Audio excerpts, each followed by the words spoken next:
Le verdict a été annoncé dans la soirée de ce lundi, après avoir été reporté de 4 jours à la suite du dernier procès. Ahmed Abba, le correspondant de RFI en langue Hausa, est condamné à 10 ans de prison ferme avec mandat d'arrêt à l'audience et une amende d'environ 56 millions de francs CFA. Il est condamné pour non-dénonciation d'actes de terrorisme et blanchiment d'actes de terrorisme par le tribunal militaire de Yaoundé. Un procès injuste non seulement pour Amnesty International, mais également pour Radio France Internationale, organe de presse d'Abba. Ahmed Abba a été condamné pour blanchiment de produits d'actes de terrorisme et pour non-dénonciation.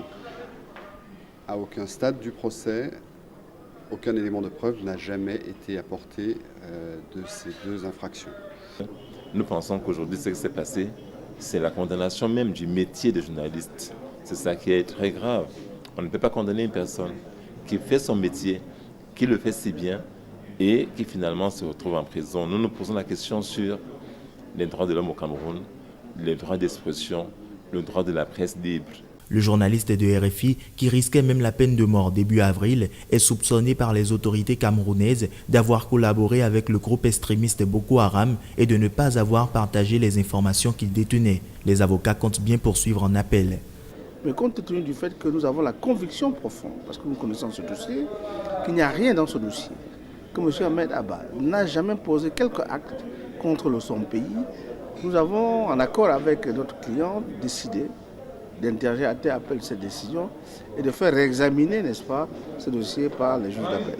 Correspondant de Radio France Internationale dans le nord du Cameroun, qui est la cible des attentats de Boko Haram, Ahmed Abba avait été arrêté fin juillet 2015 à Maroua, dans l'extrême nord du pays. Il a d'abord été incarcéré par les services de renseignement camerounais pendant 3 mois et affirme avoir subi des actes de torture. Ahmed Abba a finalement été transféré à la prison de Yaoundé, où il est détenu depuis 636 jours.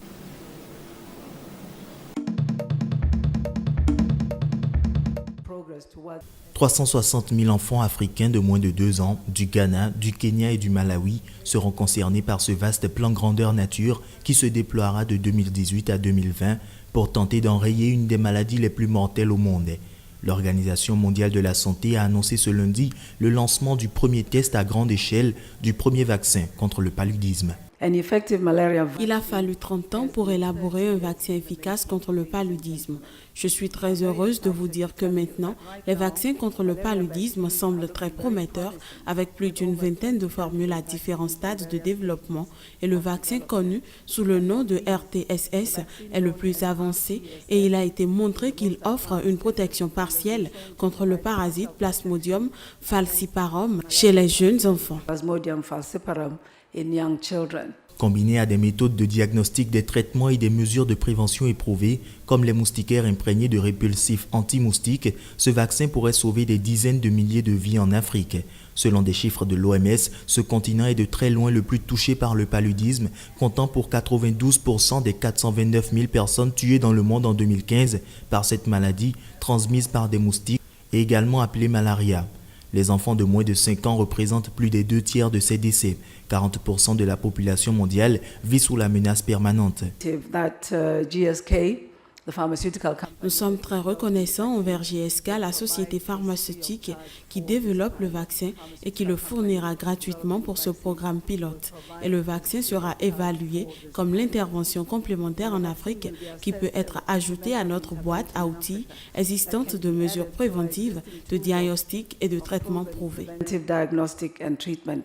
Malgré des décennies de recherche intensive, il n'existe toujours pas aujourd'hui de vaccin antipaludique disponible sur le marché. Ce programme pilote est un important pas supplémentaire sur un très long chemin. Mettre au point un vaccin contre ce parasite semble être extraordinairement compliqué selon des chercheurs. La place du Festival des musiques urbaines d'Anoumabo en Côte d'Ivoire a été rebaptisée lundi place Papa Wemba en hommage à l'idole de la chanson congolaise, mort sur scène le 24 avril 2016 lors de l'édition du FEMOA 9. Papa Wemba a laissé pour la postérité et en partage un testament musical aussi riche que varié et dont le florilège est une véritable école pour la jeune génération de musiciens africains. Le ministre de la Culture et des Arts de la République démocratique du Congo, Sylvain Maurice Macheke, a souhaité que le décès de Papa Wemba soit l'amorce d'une nouvelle ère de coopération culturelle plus raffermie et consolidée entre la Côte d'Ivoire et la RDC. Il a traduit la reconnaissance du peuple congolais au gouvernement et au peuple ivoirien pour leur soutien indéfectible qu'ils ne cessent de manifester. Comme on a coutume de le dire, un artiste ne meurt jamais. Papa Wemba s'en est allé, mais son héritage demeure. Il nous appartient, artistes d'Afrique et d'ailleurs, d'assumer cet héritage culturel colossal qu'il nous a légué, Papa Wemba. Les ministres de la Culture de l'Union africaine ont décrété le 24 avril, journée africaine de la musique, et en hommage à Feu Papa Wemba. La cérémonie d'ouverture du FEMUA 10 aura lieu mardi à Anoumabo.